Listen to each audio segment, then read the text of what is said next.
Hello and welcome. We begin with updates on the fighting in Eastern Democratic Republic of Congo.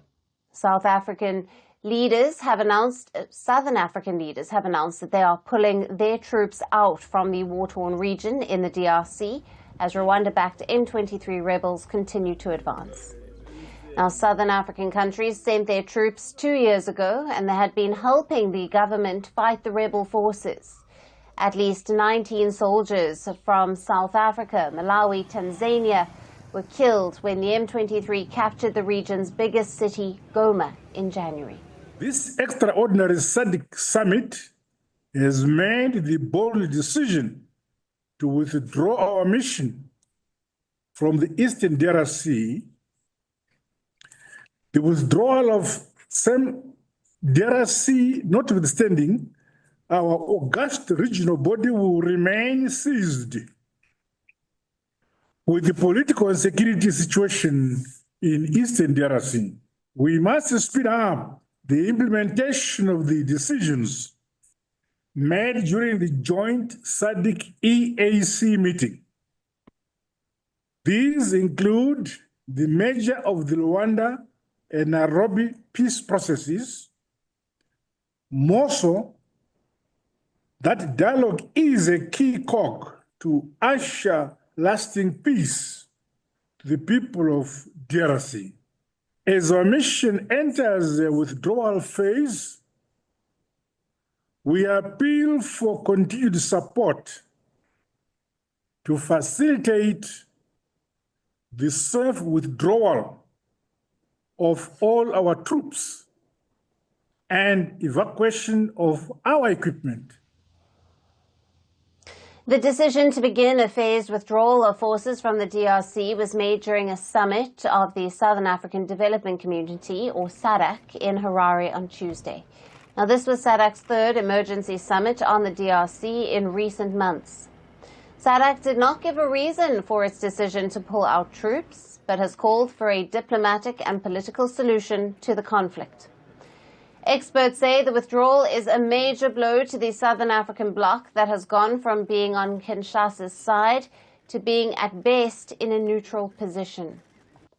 In the latest, 20 Burundian troops have been killed and 10 others were injured in fighting with the M23 rebels.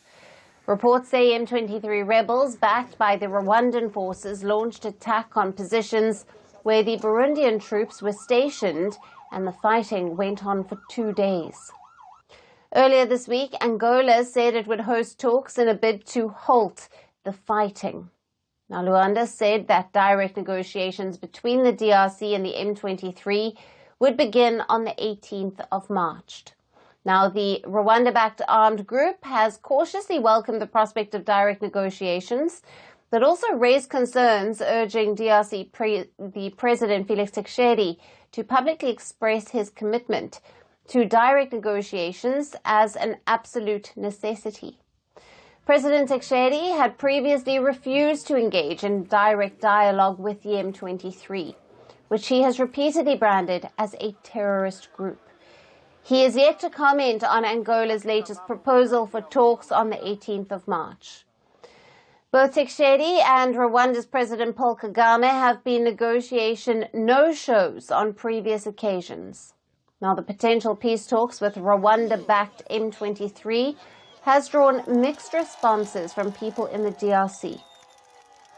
Those in the capital, Kinshasa, expressed opposition to negotiating with the M23, while those in Bukavu, located in the conflict-affected area of the eastern region, saw the potential for peace through dialogue. These people killed our brothers, raped our sisters, and did everything they could to subdue us. Now Angola demands that we negotiate with M23. And if we agree to negotiate with M23, we will remain slaves of Rwanda and M23 never. They want to keep us in their shadow. Here in Kinshasa, we say no to the idea of dialogue with M23. If they want to negotiate, let them start by negotiating with the dead they caused.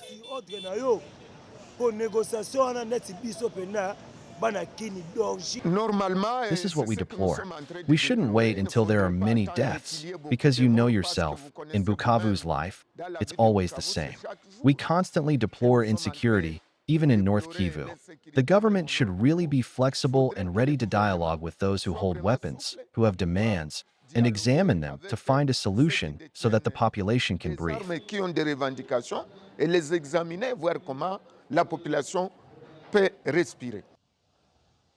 Several rounds of talks between the DRC and Rwanda produced a series of ceasefires and truces, but that has had little effect on the fighting.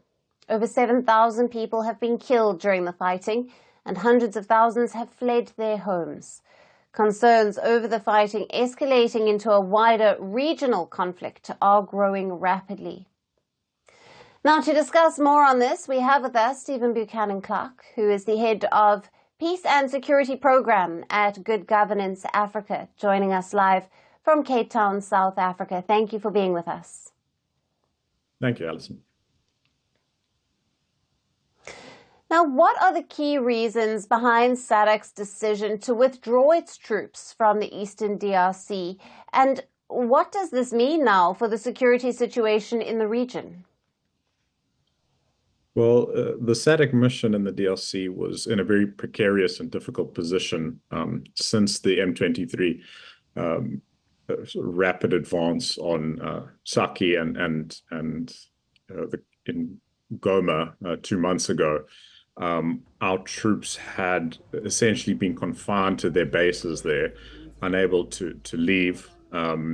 They have experienced a lot of hardship with M23 rebels surrounding the bases, not allowing in medical access to troops that had been injured. I think this is probably the best situation, a phased drawdown approach. It will allow the South African government and the Tanzania Malawians to bring back their equipment slowly. It will be a long and a costly process, but in the end, it has given time, I think, for enhancement of the dialogue process that is hopefully beginning next week in Rwanda. But simply put, I think our troops were basically outmatched in the Kivus, and although all the reports indicate that they fought very bravely and were willing to fight, unfortunately, capacity constraints, I think, around equipment and particularly air support was a limiting factor that had a negative effect on our efficacy as a mission there. Right. And with the M23 rebels continuing to make territorial gains, how does this withdrawal impact the Congolese government's ability to contain the insurgency? And what alternative security measures could be considered? Well, since 2 months ago, since the beginning of the new rapid offensive by M23 and the surrounding of our troops in the Kivus, Tshisekedi has approached other potential partners trying to look for security assistance. We know he approached the Chaldeans.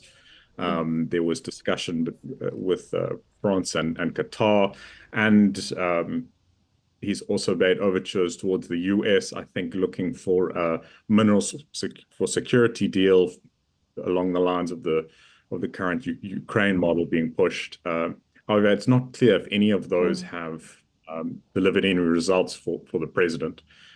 So I think dialogue seems like the only real option, particularly given the fact that the DRC troops have not been able to stand up to M23, backed by Rwanda, of course. Lots of reports of deserters and just being outmatched militarily on the ground.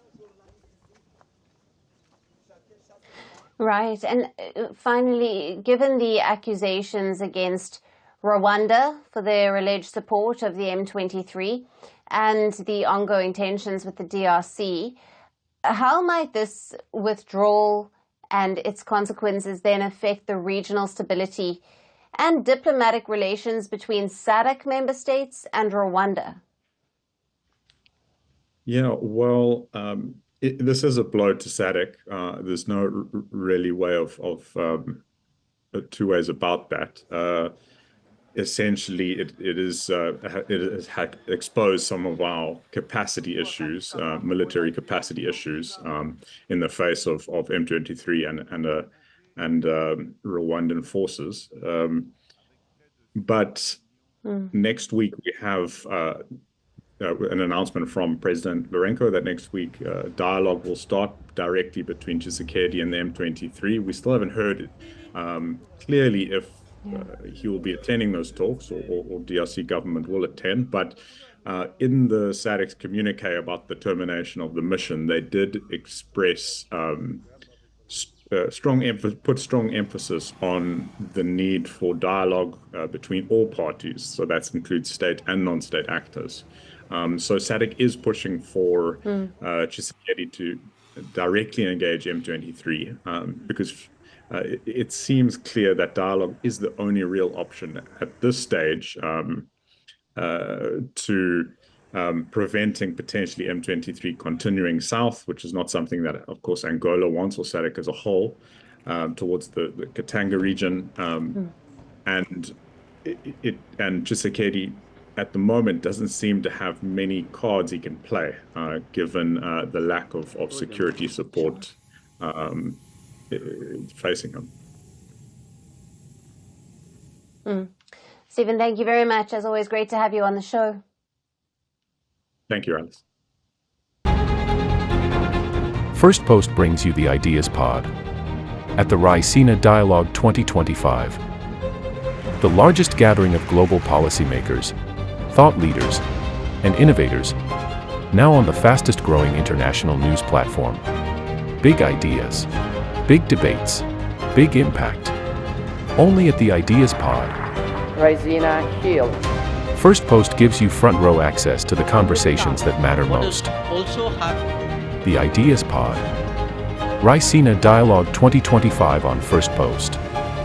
From March 17th to March 19th.